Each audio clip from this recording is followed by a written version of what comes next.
despite the British public wanting none of them here at all, Shabana Mahmood has thought instead she's just going to manage public perceptions by making illegal migrants suddenly legal, and think that that will regain Labour's lost capital to the likes of Reform UK in the north.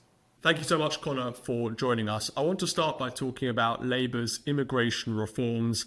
They claim that their reforms to the asylum system are hardline, are just, and they're kind of trying to outflank the Tories and Reform on immigration. What do you make of these reforms to the asylum system? Well, it's an easy claim to make when one's own backbenchers and demented opposition parties have such little impulse control that they take the bait and jump and shout in the pages of The Guardian or on the green benches. For example, Carla Denyer turning herself into Rumpelstiltskin, nearly tearing herself in half when Mahmood brings up the fact that the Green Party's deputy leader tried to stop 600 asylum seekers, fake refugees, being deployed in her own constituency, and the tantrum ensued. Or the fact that there was Asparna Begum from the Labour Party and Iqbal Mohammed, the independent MP, shouting and saying that Shabana Mahmood had basically betrayed the Indian subcontinent by not allowing people from their respective nations to cross in the Channel via people smuggling gangs and gain entry to Britain. So it's pretty easy for her to say that she has this Damascene conversion to immigration restrictionism.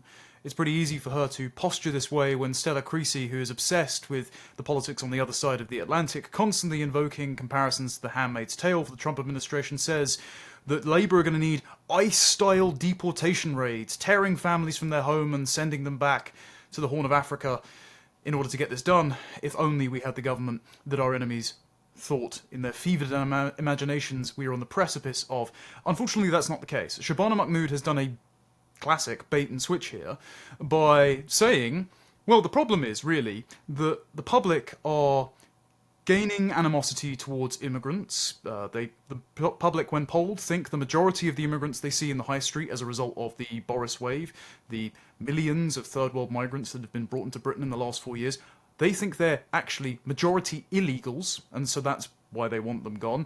They don't care whether or not they're legal, but Shabana Mahmood thinks, okay, if the public see on GB News or on their social media feeds men crossing the Channel every single day, a blatant violation of our laws, taking the country for fools and plundering the treasury for free hotel fees, smartphones and trips to the seaside on minibuses they eventually burned down according to Home Office reports, well, you know what we'll do? We'll just stop them coming over on the dinghies and allow them to come in via, quote, new, safe and legal routes instead. And now this is always a suggestion given by your average question time audience member who always sticks up their hand and gives the Hobson's choice between foreign criminals paying a people smuggling network via the Hawala finance system to break into our country by the thousands and kiss the shores of Dover Beach and become as British as you and me, Stephen, or safe and legal routes to allow the same men to come into our country, but rather than breaking through multiple countries in Europe in the process, to instead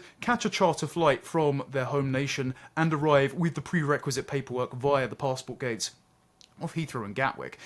What Shabana Mahmood's done here is create new safe and legal routes for students or potential skilled workers who apply as refugees from overseas, and they won't be subjected to the 20-year wait in order to get permanent settlement in the UK that she's promised. Instead, if you've come in through one of these new safe and legal routes, which will be capped, but which she wrote in The Guardian will have its modest caps lifted over time not specified, if you come in through those routes, you actually get an expedited path to citizenship within only 10 years.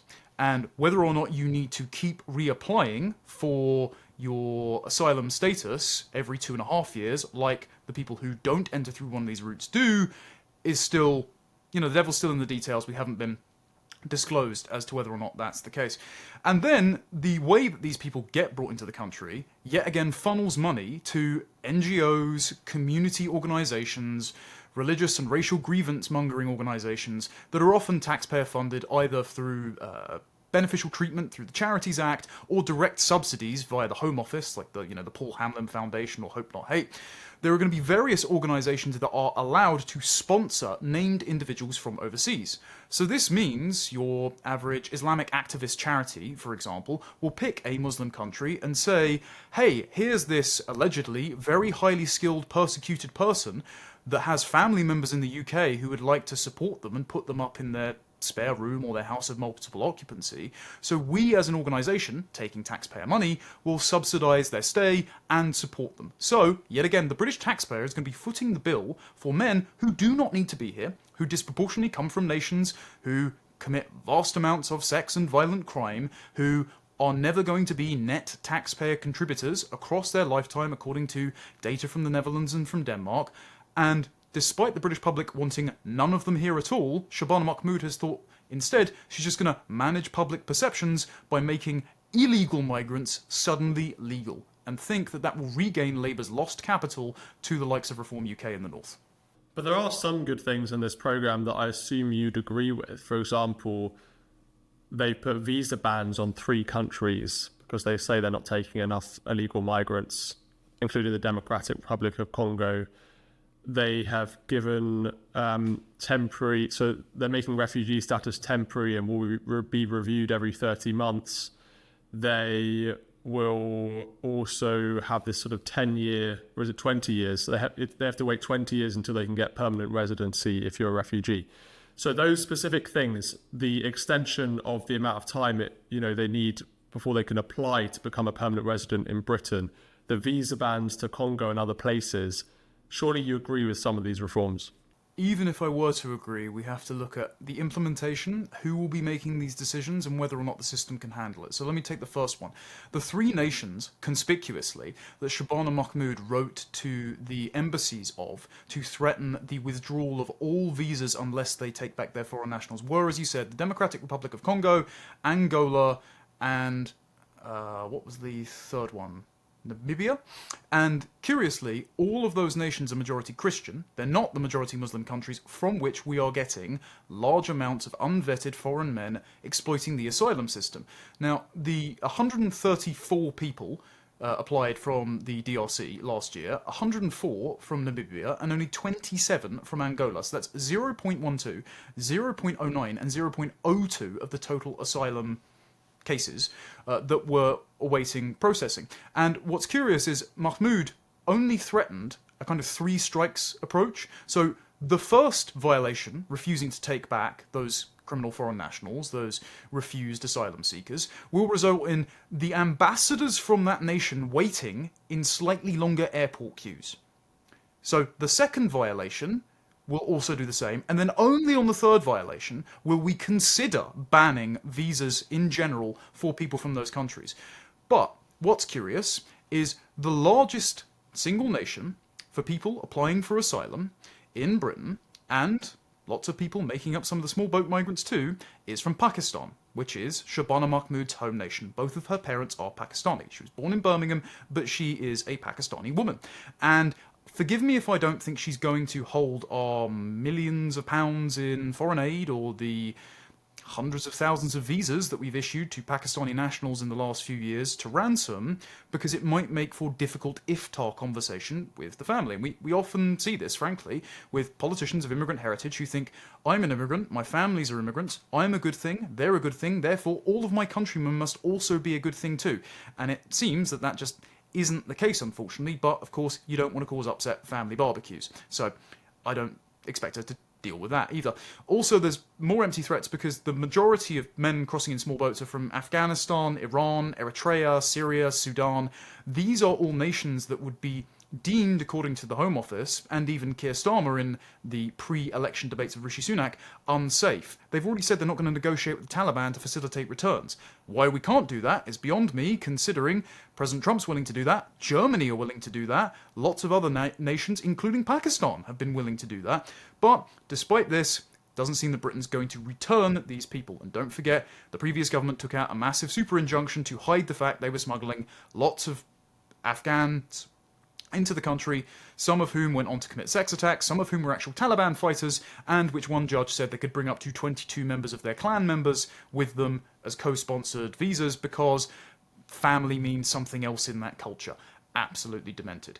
As for the 20-year wait period and the 2.5-year reassessment requirement, the people that are going to be carrying out this paperwork, these reassessments, these grants, are Home Office civil servants, which you and I, Stephen, have reported multiple times are entirely ideologically captured, whether it's with their obsessions with DEI, whether it's by the Islamic network that has a jurisdiction over what is and isn't considered institutionally racist in counter-terror and immigration policy. We've had Muslim staff members at the Home Office reject asylum claims from Christians in Muslim countries, rewriting the government's record and claiming that that country is safe for Christians when they're fleeing forced conversion, even though it says it isn't safe. And we have members now convicted and facing jail time for taking bribes for overturning rejected asylum claims from men from Muslim countries. So we know the Home Office has instances of corruption and malpractice in it, and we know this as well from a recent report procured by The Times that was written by former Home Office Minister at the time, Nick Timothy, who in 2023 reviewed the Home Office and found it wanting. Shabana Mahmood has actually responded to this report and says, "I've inherited a mess, the Home Office isn't fit for purpose," and basically affirmed his findings that government lawyers used the even threat of a legal challenge as an excuse to not do anything, that Home Office civil servants thwarted the agenda of elected ministers trying to get deportations done, trying to get migration reduced because they had a political and ideological commitment to basically open borders, and the Home Office were incapable of keeping appropriate records, their system was in disarray, and that civil servants who are actually trying to get things done, you know, there are some of those still in the system, had to rely on memory or consult random Excel spreadsheets to keep track of asylum cases. So the entire system is unfit for purpose. And the final thing that I may is Shabana Mahmood is saying that she wants to revisit the way in which the ECHR is applied to asylum cases. This mainly concerns Article 8, the right to family life, and Article 3, which is the right to not be tortured by a state, and I believe Article 2, which is the right to life. The issues that you have with that is, number one, Keir Starmer wrote the textbook for lawyers on how to apply Tony Blair's Human Rights Act in 1998, which, according to the language at the time, wanted to more subtly weave the ECHR into British law. So the idea that they're going to force through primary legislation, which is required in order to get deportations done, to stop the ECHR from having supremacy over Parliament and over Britain's domestic courts, the idea they're going to table that legislation when Keir Starmer is ideologically committed to international law just isn't going to happen. Shabana Mahmood has also committed herself to equalities law. She is committed to the Equalities Act, so that won't break up the identitarian cartels that are running the Home Office as a matter of complying with the Equality Act. But furthermore, as a case that was raised in the mass deportations report written by Restore Britain by my friend Harrison Pitt, in 1996 there was a Sikh nationalist criminal who was due to be deported back to Britain, and the ECHR ruled in his favour against the United Kingdom, and this is now our case law that predates 1998 Human Rights Act, and it says, in cases of Article 3 appeals for deportation, the right against mistreatment by a foreign government or torture, that the criminal activities, no matter the severity of them by the applicant, cannot be taken into account. It cannot be a material consideration because Article 3 is absolute. And so, unless you repeal the Human Rights Act, unless you leave the European Convention on Human Rights, unless you are willing to revisit the domestic legislation that we have in this country that encodes the ECHR language, that encodes the permissive definition of a refugee in the 1952 Refugee Act that says it's anyone who is unable or unwilling to return to their country of origin, fearing political persecution for their race, sexuality, or their opinions. Unless you get rid of all those laws in some great repeal bill, then these people are not going to be deported, as Shabana Mahmood claims, and instead we're just going to get more potential illegal migrants who are going to pay people smugglers coming over via safe and legal routes while the deportation flights stay on the ground. As you mentioned, the Home Secretary faced a lot of criticism from those on the left in the House of Commons, and she responded by saying that she knew very well how toxic debates around immigration are because she herself is called racist terms she said that to the House of Commons. What do you make of this statement of hers that she made in regards to the racism that she's faced? Well, this betrays the true motivation of why she is pushing forward this policy. It's not just to recover Labour's lost ground to the likes of Reform UK on the number one issue in the country right now, which is immigration. It dominates all conversations because of the aesthetic, economic, cultural and demographic disfigurement wreaked on our country in the last few years by Boris Johnson and now Keir Starmer. But what Shabana Mahmood recognises, because she's a very savvy politician, is that this perception of immigrants, legal or illegal, no matter where they're from, which religion they have, which culture they have, this perception that immigrants are just too costly, there are too many crimes and they have to go by the public, threatens her way of doing politics, her identity, and even, as she has expressed in her September Labour Party conference speech, her acceptance to continue staying in the country. She said that her patriotism is that of George Orwell, unless she's talking about 1984, where we demand that 2 + 2 = 5. I don't think that's the case. I don't think Orwell would actually recognise Shabana Mahmood as being one of his countrymen. He would be shocked were he brought forward to post-war Britain and even now as to what's happened to the place. But she said that there is something smaller happening to patriotism. People are being drawn into ethno-nationalism. And she defined ethno-nationalism very differently to what a lot of ethno-nationalist advocates online that are a bit more on the harder edge of things would say. She defined ethno-nationalism as denying that someone like her, of Pakistani ancestry, and who said her Sunni Muslim faith is the most important thing in her life and influences all of her public service and policy making, that someone like her could never be truly British or English. Shabana Mahmood will never be English. She cannot be English. Being English is an ethnicity that is a matter of ancestry. And to say that someone cannot be English is no more offensive or immoral than saying, if I move to Japan, or if I were born in Japan, or if I just put on samurai armor, that I am not Japanese. So this is not an insult, it is a statement of fact. But Shabana Mahmood recognises that there is a growing recognition among the indigenous British population, including in the commentariat, in the very spooky online right, that ethnicity exists, that ethnicity matters a lot more to the imported tribal subcultures that have come to Britain recently, who hold long-standing historical grudges, especially from the Indian subcontinent, against the British Empire, and that this is causing culture clashes between minorities and the natives. And so what Mahmood is doing is she's trying to glue the lid shut on the sputtering pot of cultural tensions caused by mass migration by putting the migration that has been going via the channel out of sight and out of mind. And this is why she told Laura Kuenssberg on the Sunday before debuting this policy in the House of Commons on the Monday that this is a moral issue for her, because she senses the rise of what she would characterise as the far right, saying that the likes of Reform UK and Tommy Robinson are making white identity politics mainstream, that they are saying all sorts of untoward things about the fact that we don't need to have foreign criminals in our country and we can just decide to shut our borders to the third world if it isn't working out for us, and I would say that it isn't.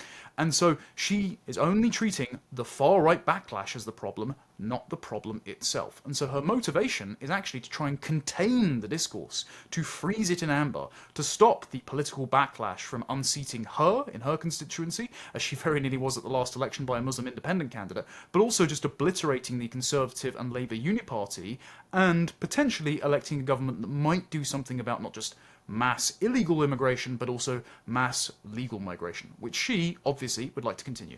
Now, you talk about how Labour may be trying to control the narrative around immigration, and particularly that narrative that's against immigration.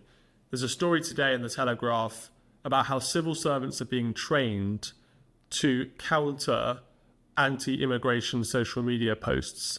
So they say the Cabinet Office oversees a 6,000-strong government communication service, which is responsible for pushing campaigns and policy messaging across government departments.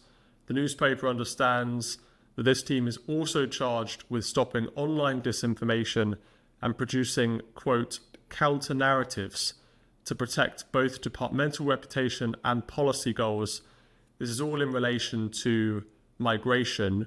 What do you make of this government unit or government plans to try and counter what they describe as, dangerous narratives and misinformation, disinformation around migration?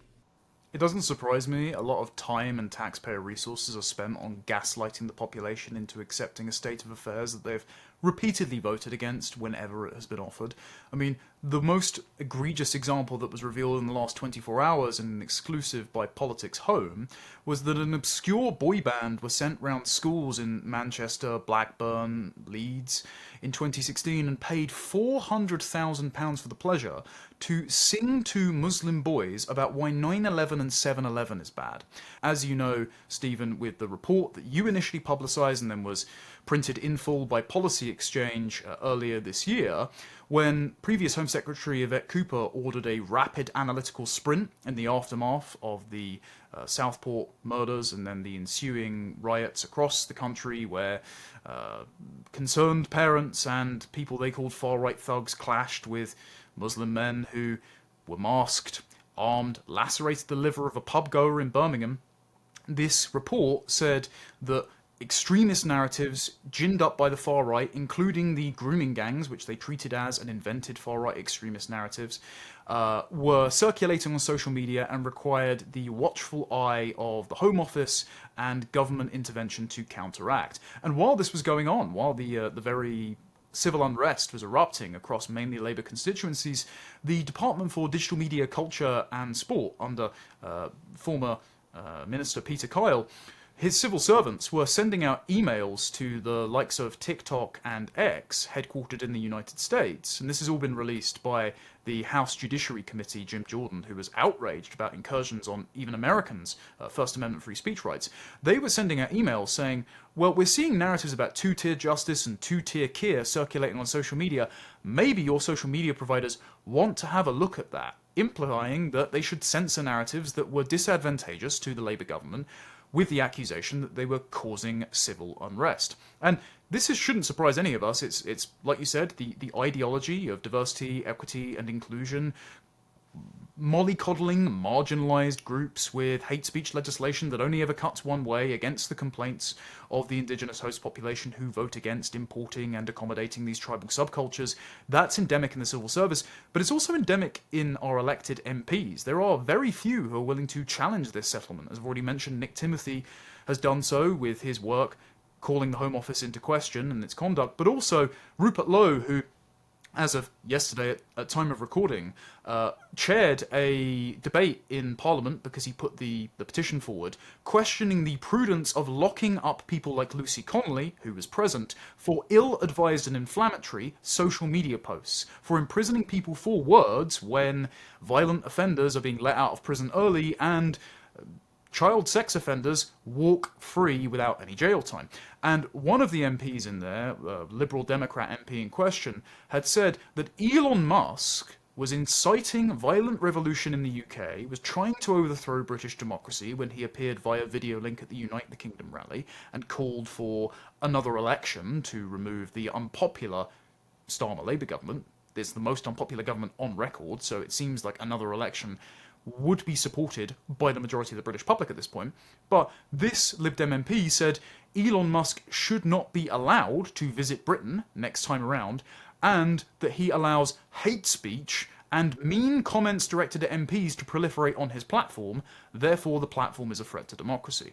Basically what you're seeing is an endemic, systemic attitude of censorship and sensitivity around protected characteristics which always exclude the peaceful, law-abiding native population by MPs, civil servants, and so that trickles through to the narratives disseminated by and the policies enacted by various government departments. So it's no wonder we're being systemically gaslit yet again.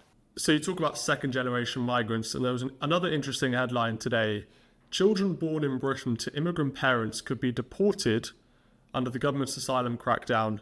A minister has suggested, Steve Reed, the Communities and Housing Secretary, refused to rule out the removal of UK-born children with families who've been rejected for asylum as part of efforts to increase deportations. What do you make of this policy where people actually born in Britain to illegal migrants could be deported from Britain under Labour? Possibly. I'm not saying that this is going to happen, but a minister hasn't ruled it out. I would go one step further, Stephen, and say people born in Britain to legal migrants should, on the condition of their behaviour, their compatibility with our culture, be denaturalized and deported. This is something that the Americans should be doing a lot more, and they should find it easier because they are a propositional nation. They've been granting citizenships like crazy in the last decade, but Britain can do this under the precedent set by Sajid Javid, while Home Secretary's decision to deprive ISIS bride Shamima Begum of her British citizenship because it wasn't conducive to the public good. Begum's lawyers have challenged this at every level of the courts. It was upheld in the High Court and rejected for hearing by the Supreme Court, which means that if you are the son or daughter of an immigrant and you or your family have committed a grave crime against our country, you are an unwelcome guest and are recreating the conditions of your failed third world home in our major cities, turning Birmingham, Bradford, Leicester, Luton, Oldham into a slum, take your pick, or you're not a next tax contributor, you've never shown an ability to be and you're very unlikely to be, then your presence in our country is optional and it's not conducive to the public good, and therefore we can either revoke your citizenship and put you on a charter flight back to a country where, by inheritance, you would be eligible for citizenship, like Bangladesh, which has a just sanguinis by-blood citizenship grant law, or we could use leverage like foreign aid or visas issued to respective countries like Pakistan, which don't have a by-inheritance citizenship law, to say, take these people back, take the rape gang perpetrators and the families who knew about it and covered it up according to Muslim community whistleblowers, like Taj Hargey and the head of the Ramadan Foundation, take these people back or you will be punished, or your diplomats will be prevented from visiting our country, or you will not receive foreign aid. And we can use the Shamima Begum precedent to do so. And linked to this has been the recent discourse put out by a supposedly independent report. Yet again, it's never independent. It's always former members of the government who will agree, including Dominic Grieve, the man who is currently chairing the questionable effort as to whether or not will progress by the Labour government to define Islamophobia and as anti-Muslim bigotry, and independent Baroness Saida Warsi, who just wrote a book saying Muslims don't matter, here's why Islamophobia is rife in Britain. This report says Shamima Begum needs to be returned, otherwise Britain is creating another Guantanamo Bay in the Syrian desert because there's 30,000 people in a refugee camp, many of whom are former ISIS fighters, sitting there with their fate to be determined while the Trump administration negotiates with the new leader, the former jihadist who now runs Syria, so that he can take over northern Syria, eject the Kurdish rule from there, and access its oil fields, presumably. They want this refugee camp closed. This report says Shamima Begum needs to come back and that Britain needs to deal with her. We've even had sort of long-standing conservatives like Peter Hitchens suggest that we should do this, that we should subject her to a trial and make the British taxpayer pay for her prison cell, presumably her mosque hours and her food as well. No. Shamima Begum absconded from our country, rejected Western Christendom, and declared her support for ISIS. I don't think we need to trial her. She's already said this on camera. She said rather comically, well, I've done nothing wrong except for join ISIS. Yeah, I would consider that as something wrong. So she can sit and rot in the Syrian desert for all I care, and I think we have an extra incentive to do so because her precedent allows us to denaturalize and deport troublesome foreigners who do not need to be in our country to commit crimes, take our tax money, and render our country unrecognizable. So you talked about the kind of ethnic conflicts that we're experiencing in Parliament that have nothing to do with people from England or Britain or anything.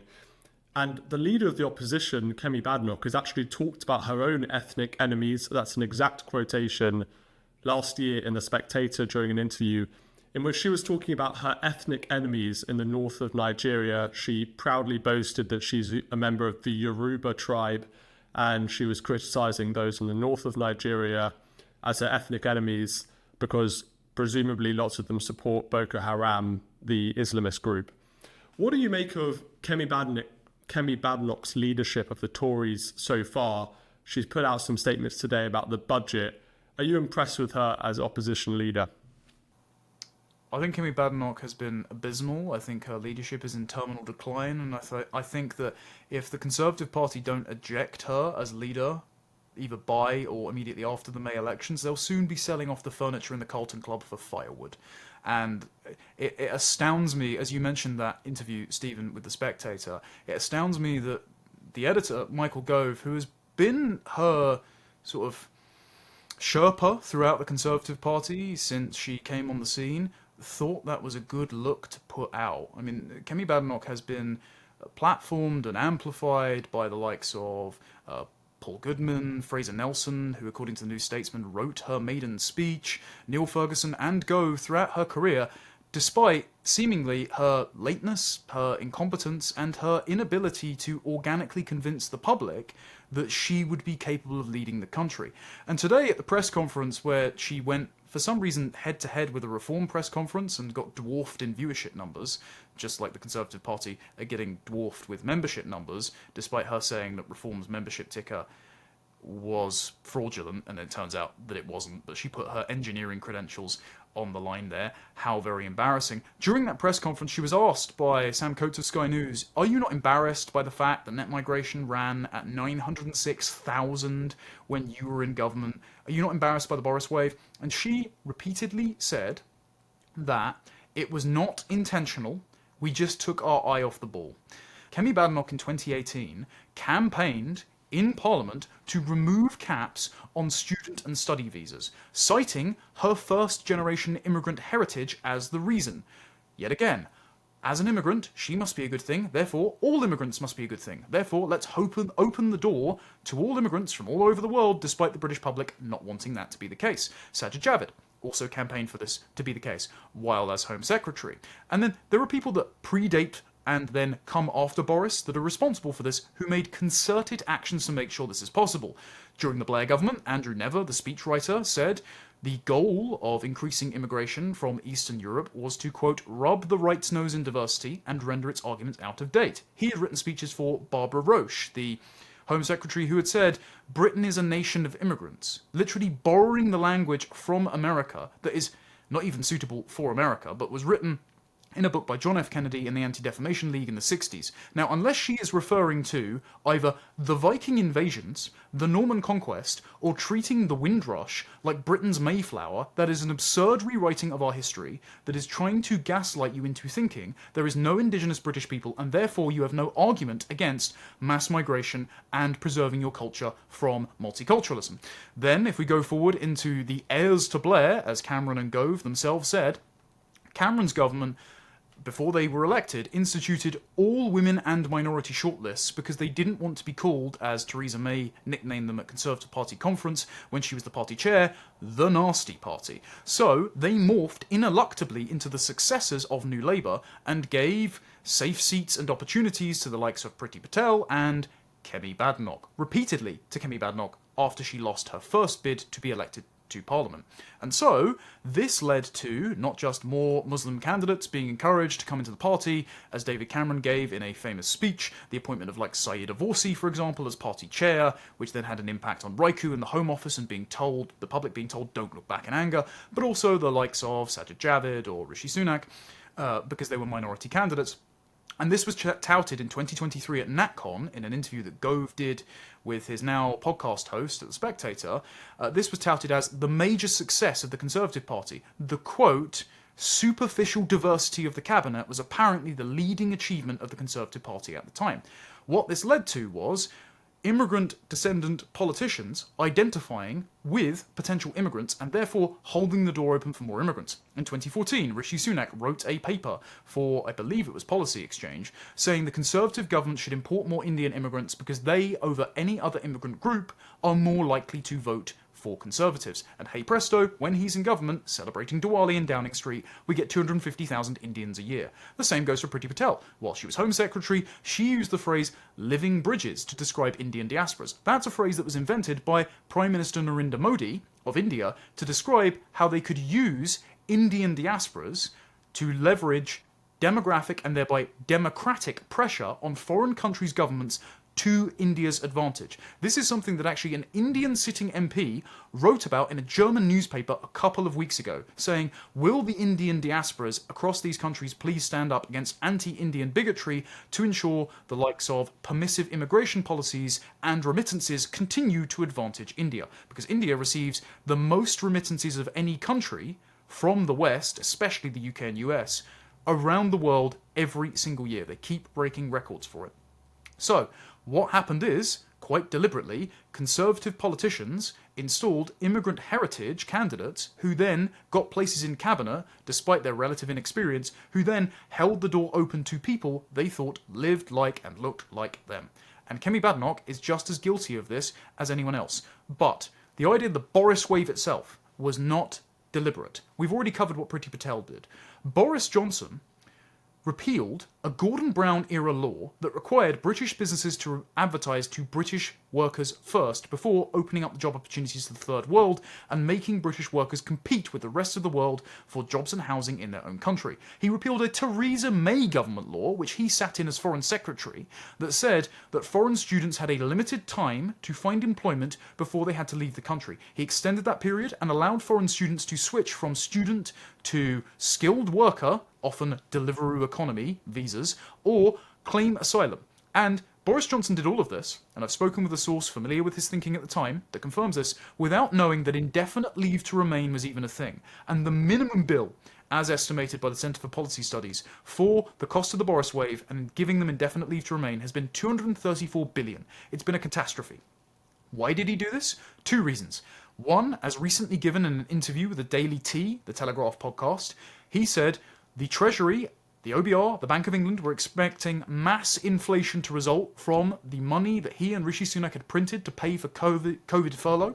And so he needed the excess bodies to basically soak up the inflation, to distribute the money supply, human quantitative easing. And according to Dominic Cummings, in an interview you conducted with him, Stephen, Dominic Cummings said that Boris Johnson wanted to, quote, open the floodgates to make the Financial Times like him again. Yes, the Boris wave is deliberate. Yes, the Conservative Party are responsible. Yes, the sitting shadow Foreign Secretary, who was the former Home Secretary, now under Kemi Badenoch, is directly responsible. Yes, Kemi Badenoch's own policies she advocated for in 2018 are responsible, and that's why she has no credibility with the public to clean up the mess that she and her friends have made, and that's why if the Conservative Party wants to survive as a matter of just their existential existence, not only does she have to go, Priti Patel has to go, Boris Johnson has to go, Michael Gove has to go, and everyone responsible needs to be exiled for them to have any credibility again. Okay, let's talk about reform to end the interview. There's been an article written in Unheard asking, is reform going too Christian? So it focuses on James Orr, who's a senior advisor to Nigel Farage, and his links with the Christian movement in America and around the world. Obviously, he's also involved in the National Conservatism Conference. It also mentions you and me, by the way, but we won't go into that. The self-declared reactionary Catholic Zoomer Connor Tomlinson, who is close to Liz Truss and Ayaan Hirsi Ali, boasts almost 100,000 followers on X, questions whether those adhering to, quote, any faith other than Christian or belonging to, quote, any ethnicity besides British should be allowed to hold public office. Now, the thesis of this piece says that reform may be flirting too much with social conservatism, with Christianity, on issues that the British public don't agree with them on. So let's say like focusing massively on abortion, where most of the British public either don't care about abortion or massively support abortion. And there's other, conservative, socially conservative points which the author claims that would turn off the British public if they went down that route. So, first of all, what's amusing about the paragraph that you're quoting from, Stephen, is that the quote is taken from my recollection of a debate I had with Michael Gove and the head of the Michaelis School, Kathleen Birbalsingh, that was intended to be released both on my YouTube channel and The Spectator, but that they saw fit to censor and not allow the footage to be published. Given Unheard and The Spectator have the same parent company, OQS Media, it's curious that they would publish a piece that would quote me from something from a debate that they were meant to host but have refused to release, and so they won't platform what I've said, but they will allow someone to criticise what I've said. Curious that. As far as the idea that Reform are going to Christian, I mean, number one, I'm not a member of Reform. I was due to speak at a Reform event recently, but someone from Reform HQ must have taken umbrage to something I've said elsewhere, perhaps in one of these interviews, and said that I wasn't allowed to go despite being asked by the local association. Lots of disappointment was caused there. Such a shame, but that is their decision after all. And also the idea that Reform is going too Christian when they have two Muslim spokespeople, Layla Cunningham and Zia Yusuf, when their chairman, David Bull, is a gay man who supports putting transgender prisoners in their self-identifying prisons, so men in women's prisons, according to an interview with Tim Stanley in The Telegraph, and who had a proper shouting match with me on another station's breakfast television show last year over my support for the death penalty when I said that rope is cheap and it's a British tradition, which I stand by the way. The idea that they are somehow hard right or Christian nationalist, as is a popularised term imported from America and then projected onto British politics recently, that's absurd. Just James Orr's presence and the defection of Danny Kruger does not make them a Christian party. Much to my disappointment. And I would ask the author Samuel Rubinstein whether or not the presence of Christian politicians in a party makes them Christian. If that's the standard, does the high volume of Muslim MPs in Labour make them a Muslim party? Does it make them too Muslim?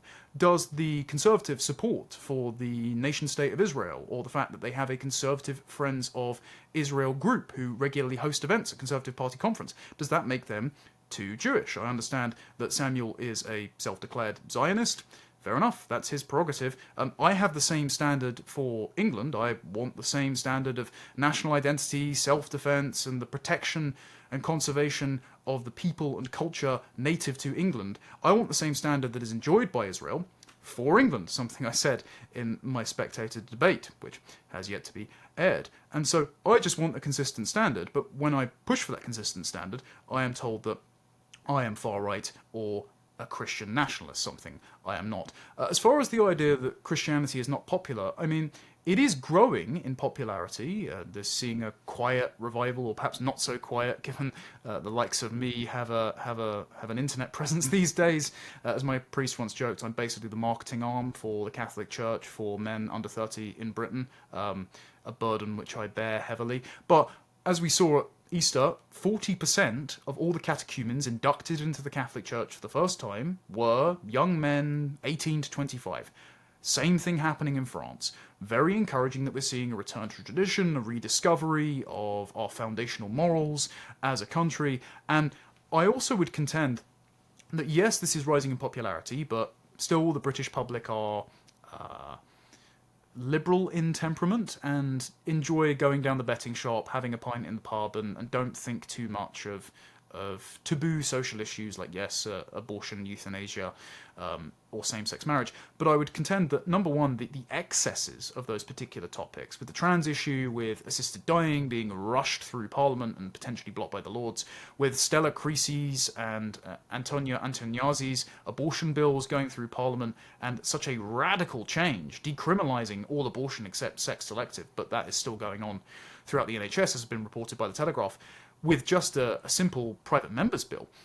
The excesses of that, with now 1 in every 2 pregnancies in 2024 projected to have being ended by abortion, according to the latest stats, the excesses of those social taboo topics will cause us to revisit that settlement in a way that, yes, right-wing and left-wing liberals don't like, but that pretty much anyone with a bit of political nous can see is coming down the track. And if demographics are trending in that direction, if young men are becoming more Christian, then you're going to see increasing support for an outright, unapologetic stance in favour of Christianity. And the final thing I will say is, I do find it frustrating, as Wolfgang Buckenfurter, the German jurist in the aftermath of the Second World War, who was trying to create a new German constitution, pointed out, that liberals take a bunch of assumptions that rest on demographic, cultural, and Christian givens, and they take those for granted. In fact, they often enact policies that hollow out those foundations,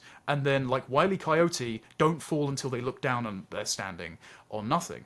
And so the idea that we can just be this sort of secular, liberal, kumbaya society, that the most radical leftist elements will not cause people to revisit this settlement, that this will be a beyond the pale issue forever, I think it's frankly naive, and I think that they are causing the settlement to be revisited by their complacency or their willingness to accelerate the liberal revolution.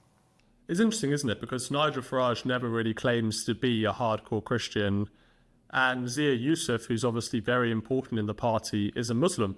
So it doesn't seem that the party is being taken over, or at least led, by Christian nationalists. Again, someone like Richard Tice, definitely not of that brand of politics.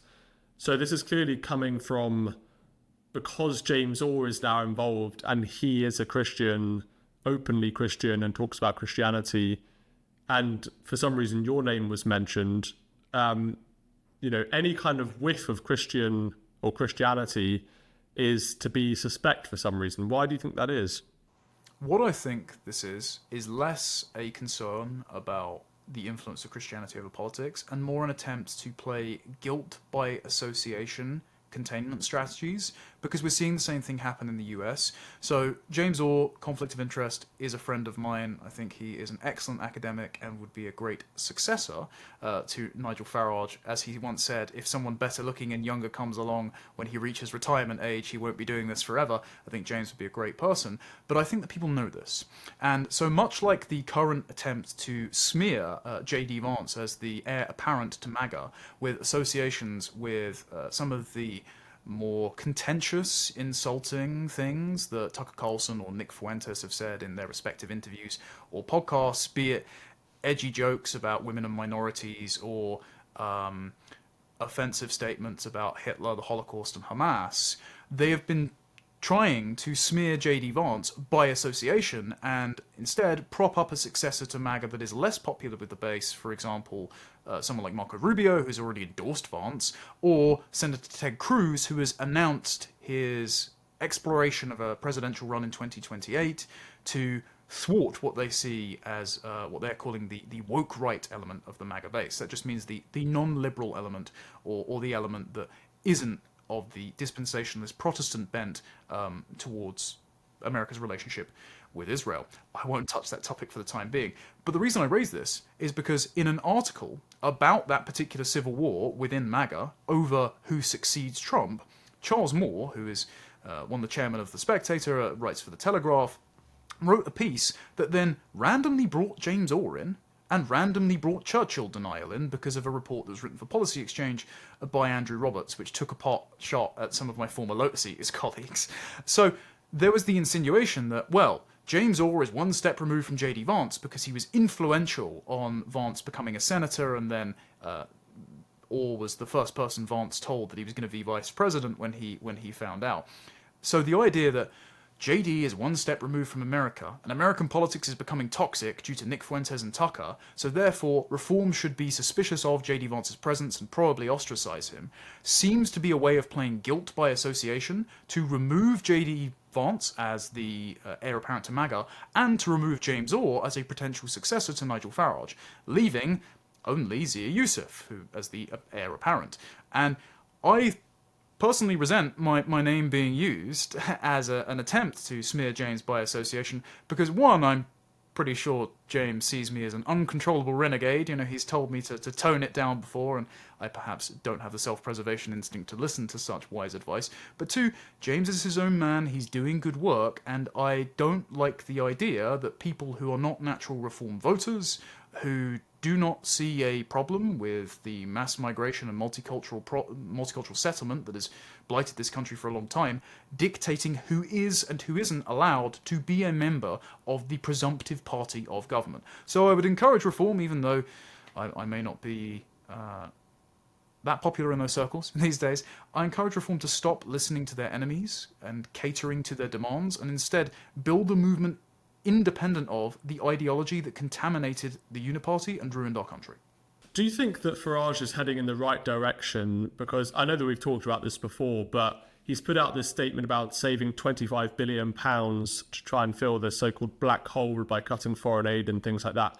You must be impressed day by day, more impressed, with the statements Reform are putting out, not just on immigration, but also on the economy and domestic matters. I am happy if Reform implements policies that improve the country, whether or not their opinion of me is very low. It's not about me, it's about saving the country and building a place that I can, God willing, raise my children in, hopefully, starting next year. Got to reverse that downward trending birth rate. But as far as reform goes, I do see that risk aversion as a liability, because remember, anything that isn't in your manifesto can be blocked by the House of Lords when you come to pass it as a policy. And so, if Reform are practicing a Ming-Va strategy, if they're being rhetorically cautious, if they are, as Gwaine Towler once said of Nigel Farage, surfing the wave but never at the crest, they don't want to be building it, they just want to sort of ride in on the wave of popular discontent with how the Uniparty has ruined the country, then they might be a bit behind both what needs to be done in terms of policy and where the public mood is. They might not make full use of the room that exists in the Overton window for them to occupy. And it's important they do so that the Lords, which will not be filled with Reform peers, cannot block their agenda. So, I do think Reform need to continue being bolder.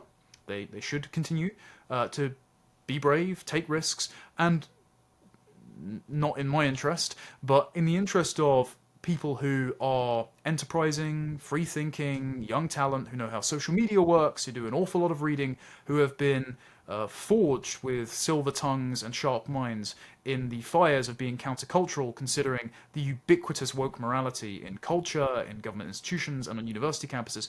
They should be more open to admitting entry to these bright young minds, not just as parliamentary candidates or spokespeople, but as potential civil servants when they inevitably fire and rehire all of these departments that we've been discussing being rotten from root to branch, Stephen. And the one thing that does discourage me is Reform UK recently announced their student activist network, their sort of Turning Point USA equivalent within the party. And I think it's good that they have one, and I'm glad that Matt Goodwin, who has a lot of experience in universities, is leading it.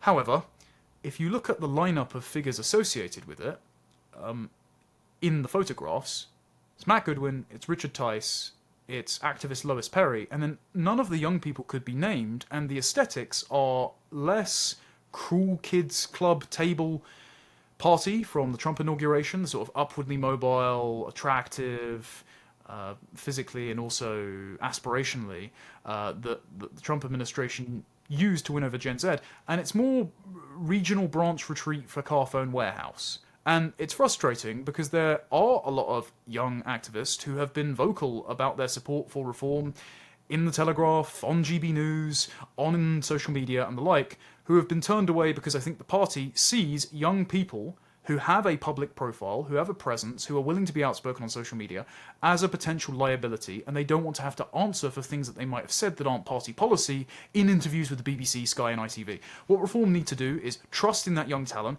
and also realise the Trump revolution's great accomplishment was to recognise that the media are the enemy, and that they're going to try and drag you into their territory by either getting you to denounce your allies or distance yourself from policies that they are going to make you think are unpopular when they're not, so that by the time you win, you have either capsized or you have morphed into their creature so that winning an election doesn't matter. You're going to, like the Conservative Party before you, govern as if you were the left. And we desperately need that not to happen because we really don't have the time to fix this country if Reform fail in their first term. Thank you, Connor. Appreciate it. Pleasure.